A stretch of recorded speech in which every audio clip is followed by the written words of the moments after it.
Labour party ने 14 साल बाद सत्ता में वापसी कर ली है। 5 जुलाई को आए नतीजों में पार्टी ने बहुमत का आंकड़ा पार कर लिया है। ब्रिटेन में सरकार बनाने के लिए 326 सीटों की जरूरत होती है। रिपोर्ट के मुताबिक चुनाव के दौरान लेबर पार्टी को लीड करने वाले सर कीर स्टारमर ब्रिटेन के अगले प्रधानमंत्री होंगे। वहीं 2022 से कंजर्वेटिव पार्टी का नेतृत्व कर रहे ऋषि सुनक को अब तक सिर्फ 92 सीटें मिली हैं। सुनक ने हार स्वीकार कर पार्टी से माफी मांगी है। उन्होंने स्टारमर को भी फोन करके जीत की बधाई दी है।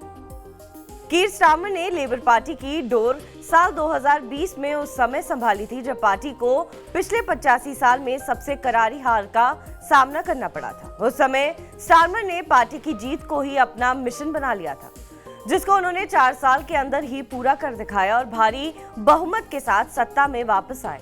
चलिए एक नजर डालते हैं उनके राजनीतिक सफर पर।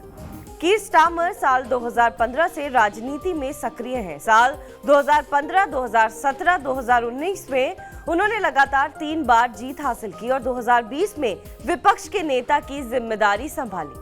16 साल की उम्र से ही स्टारमर राजनीति में सक्रिय थे। उनका रुझान लेबर पार्टी की तरफ था। वो 16 साल की उम्र में लेबर पार्टी यंग सोशलिस्ट के सदस्य बन गए थे। राजनीति के साथ स्टारमर पेशे से बैरिस्टर हैं। साथ ही उन्होंने नॉर्थ आयरलैंड और पुलिसिंग बोर्ड में मानवाधिकार सलाहकार यानी ह्यूमन राइट्स एडवाइजर की जिम्मेदारी निभाई और 2002 में उन्हें क्वींस काउंसिल भी नियुक्त किया गया था।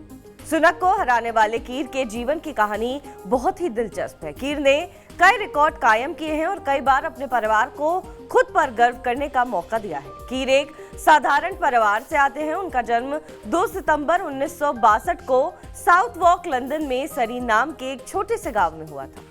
कीर की मां नेशनल हेल्थ सर्विस में नर्स का काम करती थी। पिता कारीगर का काम करते थे। कीर की मां को एक बीमारी थी जिसको स्टिल्स डिजीज कहते हैं। इस बीमारी में शरीर पर सूजन रहती है और एक तरह की गांठ जैसा है। 2015 में स्टारमर के ब्रिटिश संसद के लिए पहली बार चुने जाने के कुछ ही हफ्ते पहले उनकी मां की मृत्यु हो गई थी। मां की मृत्यु के 3 साल बाद उनके पिता की भी मृत्यु हो गई थी।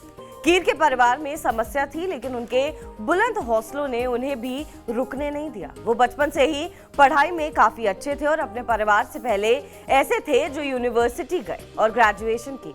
स्टारमर ने लीड्स यूनिवर्सिटी में कानून में ग्रेजुएशन की, जहां वो लेबर क्लब के सदस्य बने। 1985 में उन्होंने बैचलर ऑफ लॉ यानी LLB की डिग्री हासिल की। ऑक्सफोर्ड के सेंट एडमंड हॉल में पोस्ट ग्रेजुएशन की पढ़ाई की और 1986 में ऑक्सफोर्ड यूनिवर्सिटी से बैचलर ऑफ सिविल लॉ यानी BCL किया, जिसके बाद वो बैरिस्टर बने। 2008 में उनकी शादी हुई थी और उनके आज 2 बच्चे हैं।